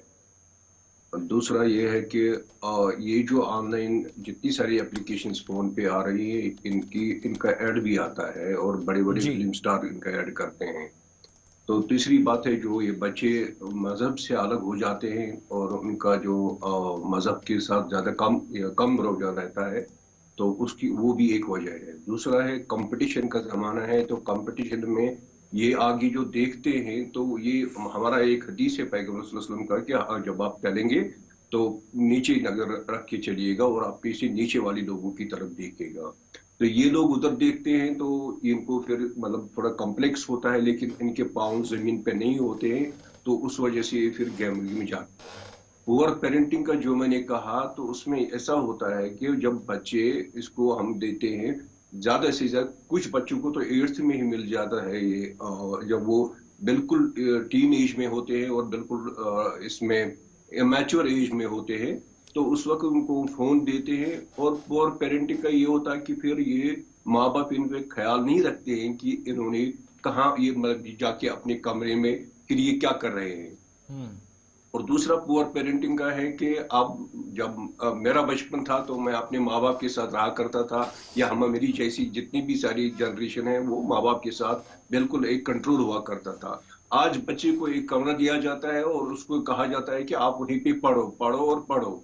इतनी एस्पिरेशन उसी के साथ जोड़ी जाती है जिनका वो अहल भी नहीं होता है।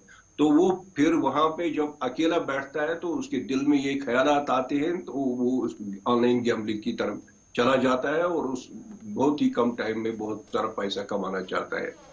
दूसरा ये है कि रिलीजन, अगर हमारे मौलाना साहब है, अगर वो इस पे काम करते और इसका मतलब जैसे कि उमर फारूक साहब ने लास्ट टाइम कहा था, तो इसमें भी मतलब बहुत ज्यादा काम करने की जरूरत है। मस्जिदों में, मंदिरों में, गुरुद्वारों में सब कहीं पे काम करने की जरूरत है और बच्चों को ये समझाने की जरूरत है कि ये सबसे बड़ा गुनाह है।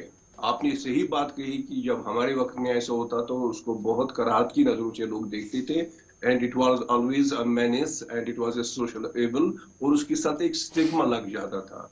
आज ऐसा नहीं, आज अब हमने ही इसको ऐसा कर दिया कि अगर आपने देखा होगा कि शायद कुछ बच्चों ने जो गैम्बलिंग के थ्रू पैसा जीता तो उनको भी ये करी, इसलिए 2 करोड़ जीते उसने भी ये किया, तो हमने ही उसको एनकरेज किया। हमने वो उसको टीवी पे जगह नहीं देनी थी या बाकी सोसाइटी में जगह नहीं देनी थी उस चीज को कि इसने पैसे कमाए। तो बच्चों ने ये देखा तो उन्होंने भी कहा कि ओवरनाइट हम बहुत ज्यादा अमीर हो जाएंगे, तो उस वजह हम पैसे कमाएंगे। तो डॉक्टर साहब क्या मैं ये समझूं कि ओवरऑल जब हम देखते हैं तो जो हमारा ये न्यूक्लियर फैमिली वाला निज़ाम है, एक ये भी एक बुनियादी वजह है, और जैसे आपने खुद भी कहा कि एक प्रॉपर केयर और पेरेंटिंग का जो निज़ाम था माजी में वो हट गया है।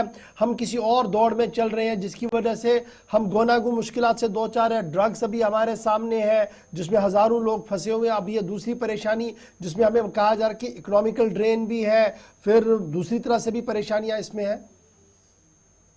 वो जो आप मतलब पुअर पेरेंट के जो मैं कर रहा हूँ, न्यूक्लियर फैमिली ही नहीं है, ज्वाइंट फैमिली में भी अगर 3 भाई मतलब एक साथ बैठे उनके बच्चे हैं, उनको अलग कमरे दिए गए हैं। ये तो पेरेंट्स का मतलब ये है, इसमें इन्वॉल्वमेंट है कि वो अपने बच्चों को अलग कमरे देते हैं और वहां पे उनसे दे एक्सपेक्ट कि ये मतलब ये वहां पढ़ रहे हैं और ये वहां मतलब IAS KS या वगैरह मेडिकल जो क्रैक करेंगे, लेकिन उनका ये ख्याल नहीं रखते ये एटलीस्ट इनको फोन देखेंगे, ये क्या काम करते हैं, इनके कमरे में जाएंगे या उनको थोड़ा मतलब अगर आप देखेंगे करिकुलम लेवल पर भी, जो अगर आप देखेंगे कि जितने सारे भी टेक्निकल कॉलेजेस थे वहां पे एथिक्स एक सब्जेक्ट हुआ करता था, ह्यूमैनिटीज एक सब्जेक्ट हुआ करता था। अब इन्होंने वो ह्यूमैनिटीज एंड एथिक्स वहां से निकाल ही दिए, जैसे उसका, क्योंकि बच्चे को पहले समझाना होता है कि फैमिली क्या है, सोसाइटी क्या है, तो उसके बाद उसको जो है रिलेशनशिप जितनी सारी भी है उसको वो ये this is the fundamental thing उसको पता चल जाता। लेकिन जब वो माँ बाप से भी अलग है, उधर से उसकी सोहबत जो है उन बच्चों में लग गई है, तो he has got all the ground to go waste. तो वो यही चीजें करता है कि मतलब बच्चों के साथ मिलता है और फिर बहुत सारे ख्वाब देखता है, और इस वजह से मतलब। अब दूसरी बात यह है कि अब हम जो ये एप्लीकेशन फोन पे रखी गई है, तो इनका जो है बड़े बड़े जो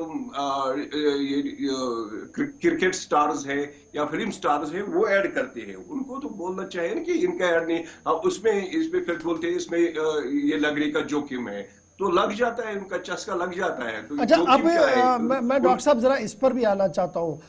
जब हम कानून की बात करते हैं तो दो चीजें कहा जा रहा है, एक कहा जा रहा है कि ये गेम है और दूसरा कहा जा रहा है कि ये स्किल है। और ये चांस और स्किल वाला जो मामला है, क्या इसमें हमें तमीज करने की जरूरत है और एक वजाहत करने की जरूरत है? भैया ये जो हम बता रहे हैं कि एक लीगलाइज करके कि बिना ये स्किल है तो स्किल की वजह से आप पैसा कमा रहे हैं, आपने कहीं पर पैसा उधर उधर करके स्किल दिखाया, लेकिन दरअसल वो गैमलिंग का ही एक हिस्सा है, जुए का ही एक हिस्सा है। क्या इस को सही करने का वक्त आ गया? स्टेट गवर्नमेंट पर कितनी बड़ी जिम्मेदारी है कि वो इस कानून को देखे, रिलुक करे और इसको स्ट्रीमलाइन करने की कोशिश करे?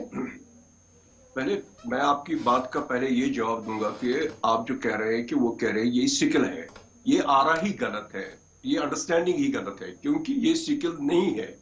वो गैम्बलिंग करते हैं। मेरी नजर में बहुत सारे बच्चे हैं जिनके पेरेंट्स ने अब जमीन बेच दी और वो इसका भरपाई कर रहे हैं जी। तो उसमें ये करने की गवर्नमेंट को क्लियर आने की जरूरत है कि ये गैम्बलिंग है, ये कोई सिकिल नहीं है। सिकिल है जब व्हेन यू सेल योर आप अपना जो सेल ये होता है, बॉडी में कोई भी चीज होता है वो आप सेल करते हैं तो उसको सिकिल कहते हैं। ये जो है ये पैसा कमाने का आसान और बहुत ये पैसा कमाने का, पैसा हारने का बिल्कुल आसान तरीका है, without any toil, without any sickle, कुछ भी नहीं करना है इसमें। तो इसमें इंसान ये एक चस्का है, ये कोई सिकिल नहीं, ये चस्का है। तो इसको अलग बिल्कुल करने की जरूरत है कि चस्का, इसका डिफरेंट ये है, कनोटेशन है चस्के का। तो इसमें लीगल एक्सपर्ट्स को ठीक मतलब इस पे काम करना चाहिए कि मतलब और इसको बैन भी करना चाहिए। और ये लीगल एक्सपर्ट्स का ही काम नहीं है, हमारे जितने भी सारे ये है रिलीजियस लीडर्स हैं तो उनका भी काम है कि वो भी आ जाए और इसमें काम करे, मस्जिदों में, मंदिरों में, गुरुद्वारों में इसको समझाए बच्चों को कि ये जो कर रहे हैं ये बहुत गलत है और उसका यहीं पे नहीं आखिरत में भी इसका मतलब ये बहुत बड़ा अजाब है, इसका बहुत गलत है। तो ये चीजें हमने करनी चाहिए और अपने बच्चों को सबसे ज्यादा ये है कि बच्चों को ख्याल रखना चाहिए और किस एज में उनको फोन देना है। अच्छा, और ये फिर फोन वाले में मामले वही पर बड़ा इंपॉर्टेंट है। जितने भी हमने लास्ट टाइम देखे आईएएस क्वालिफायर्स है, आईपीएस क्वालिफायर्स है, जब हमने उनसे गुफ्तगू की, उन्होंने कहा कि जनाब 1.5 साल से 2 साल से मैं फोन से दूर रहा, सोशल मीडिया से दूर रहा, तब जाकर मैंने कंसंट्रेट किया तो मैं कहीं पहुंच पाया हूं। यहां हम उल्टा देख रहे हैं कि माँ बाप दे रहा है फोन इसलिए कि मेरी जान छूटे और वो चलता रहे, और उसको लग रहा है कि शायद ये फोन के जरिए से ही पढ़ रहा है, जबकि टॉपर्स ये कह रहे हैं कि हम तो इससे दूर रहे तब जाकर हम कहीं कर पाए, कोई काम कर पाए। उन्होंने बात बहुत सही कही है। फोन भी एक चस्का है, फोन भी एक चस्का है। अगर आप देखेंगे घर में कितना माहौल खराब हुआ है, अगर घर में 4 जो है ये है मेंबर्स है, वो चारों के पास शाम को फोन होता है और अपने अपने फोन पे लगे होते हैं और कोई किसी के साथ बात नहीं करता है। डे टू डे चोरस क्या होता है, आज क्या हुआ, कल क्या हुआ, होने वाला है, ये सब चीजें उनका अब ये रहा ही नहीं है। अब तो ये सब उसी फोन पे लगे होते हैं। तो ये सिर्फ एक चस्का है। अब जब बच्चों को आप आपने उन हाथों में दिया जिसको अभी फहम नहीं है, जिसको अभी दुनिया की समझ नहीं है, तो उसकी जाहिर सी बात है वो इसका गलत इस्तेमाल करेगा। फोन सबसे ज्यादा इसमें जो है फोन है। अब इसमें फोन पे ये होता है कि अगर मदर या फादर बच्चे का अगर वो जो है टीन एज में है, मैच्योर एज में है, तो उसमें अगर उसको मतलब देखते, उसको ख्याल रखते और उसमें एप्लीकेशंस भी वही रखते कि जो मतलब हम एटलीस्ट कर सकते, देख सकते हैं। तो ये मुझे लगता है गवर्नमेंट को भी करना चाहिए कि ये जो बच्चे हैं उनको उतनी सारी एप्लीकेशंस का अवेलेबिलिटी नहीं होना चाहिए। बहुत बहुत वही शुक्रिया सर ज्वाइन करने के लिए। बड़ा इंपॉर्टेंट है कि वालिदैन पर सबसे बड़ी जिम्मेदारी है और बिनहसुल कौम हम सब पर जिम्मेदारी है कि हम अपने आगे पीछे देखें, और ये जो ऑनलाइन गैम्बलिंग से तबाही हो रही है, जुए से तबाही हो रही है, इससे खुद को भी बचाए, आसपास के लोगों को भी बचाए, क्योंकि सूरत हाल इंतहाई तशवीशनाक के पूरे मामले पर चली गई है।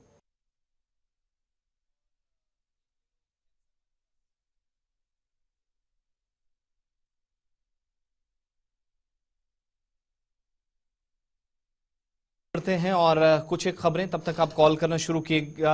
आपकी बात भी साथ साथ सुननी है। वज़ीर आज़म के एक अहम तरीन दौरे के हवाले से बात करते हैं। मशरिक़ वस्ता की इंतहाई तशवीशनाक सूरत हाल के बीच वज़ीर आज़म कुवैत जा रहे हैं और ये दौरा उनका 21 और 22 तारीख को होने जा रहा है, जो बड़ा इंपॉर्टेंट दौरा है।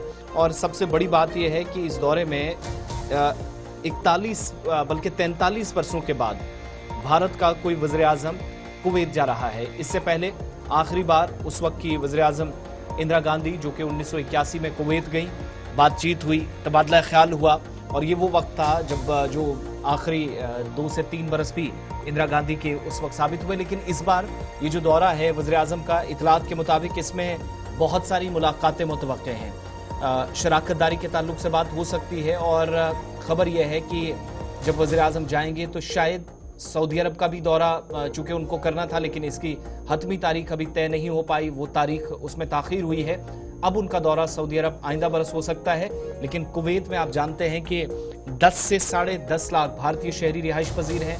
कुवैत से खाम तेल और LPG का बड़ा खरीदार भारत है, और कुवैती वज़ीर ख़ारजा अब्दुल्ला अली अल याह ने भी भारत का दौरा इसी महीने किया था, जिसमें उन्होंने वज़ीर आज़म से मुलाकात की थी, उन्हें दौरे की दावत की थी। तो उस दौरे को उन्होंने एक्सेप्ट किया है, बल्कि माना है।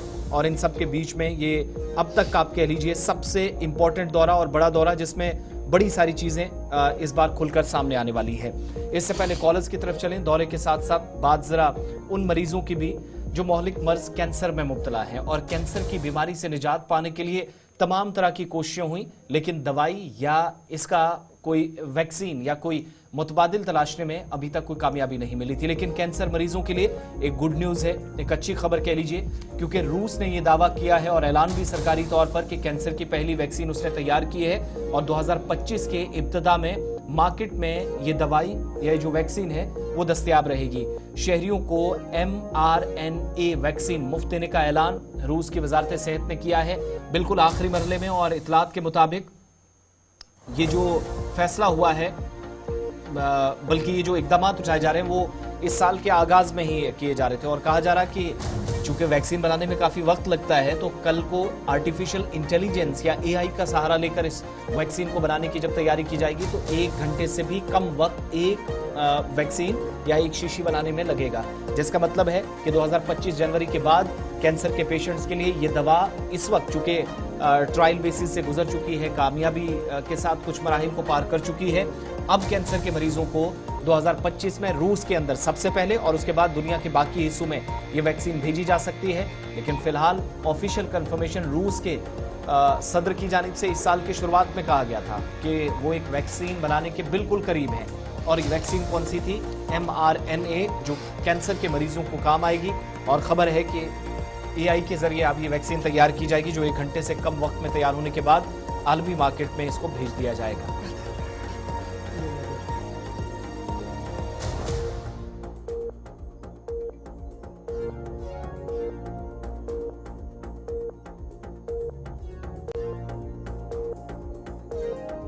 मेरे पास से मौसम के हवाले से भी अपडेट और कुछ तस्वीरें भी कोशिश करेंगे कि आपको साथ साथ श्रीनगर की दिखा सकें, जहां पर आज सुबह हमने देखा काफी कोहरा और ठंड। लेकिन टेम्परेचर क्या रहा, रात का दर्जा हरारत क्या था, वो आपकी स्क्रीन पर है। श्रीनगर के अंदर रात का दर्जा -6.0 डिग्री और काजीगुंड के अंदर -7.0 डिग्री रहा है। कुपवारा के अंदर -6.2 डिग्री रहा है। पहलगाम के अंदर -6.8 और गुलमर्ग के अंदर -2.0 डिग्री रिकॉर्ड किया गया है। इसी तरीके से जब आप सोनमर्ग की ओर चलेंगे तो सोनमर्ग के अंदर -7.1 डिग्री, कोटरंगा के अंदर -5.3 डिग्री, पुलवामा के अंदर -8.4 डिग्री, बडगाम में -6.9 और शुपियन सरतरीन इलाका रहा है जी, जहां पर -10.2 डिग्री सेल्सियस रिकॉर्ड किया गया है। इस बीच जम्मू की जब हम बात करते हैं तो जम्मू रात बेहतर गुजरी है। 5.1 डिग्री रात का दर्जा हरारत और आज दिन में धूप होगी। बानिहाल के अंदर -1.9 डिग्री और दिन में धूप और बादल एक साथ आपको दिखेंगे। भद्रवाह के अंदर रात का दर्जा हरारत 0.6 डिग्री रिकॉर्ड किया गया है, लेकिन जुजवी तौर पर आज बादल भी दिखेंगे आसमान पर।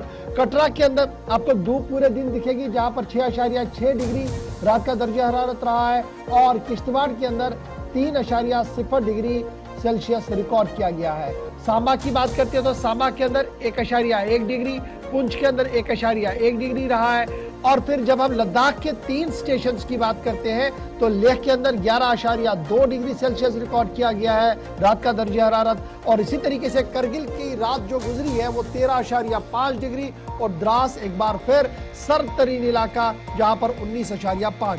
अब ये तस्वीरें शहर श्रीनगर की है और झील जब -6 है तो झील के किनारे और झील के बेशतर हिस्सा जो है वो भी मुंजमद हो रहा है। आहिस्ता आहिस्ता करके परत जो है वो जुड़ रही है और धुंध सुबह सुबह खासी नजर आ रही है। झील की ये तस्वीर यानी डल लेक की ये तस्वीर है, जहां पर आपको गर्मियों में बहुत दूर तक साफ साफ नजर आता है, लेकिन अब की बार थोड़ी सी विजिबिलिटी यहाँ पर कम है और सुबह सफेद हल्की सी परत होती है और ये परत साफ बता रही है कि रात किस तरीके से गुजरी है। और जब -6 -7 के बीच दर्जा हरारत रहे तो सुबह सुबह पानी मयसर नहीं होता है, नलों में पानी नहीं होता है, टंकियां जम जाती है, उस वजह से काफ़ी मुश्किलें जो है। ये देख लीजिए कितनी मशक्क़त के साथ अब ये अपनी शिकार को चलाने की कोशिश करें, क्योंकि पूरा पानी जो है वो छोटी सी परत जो है वो लगी हुई है। फ्रीजिंग पॉइंट जो श्रीनगर का है वो ये साफ दिखा रहा है कि सूरत हाल किस तरीके की बनी हुई है।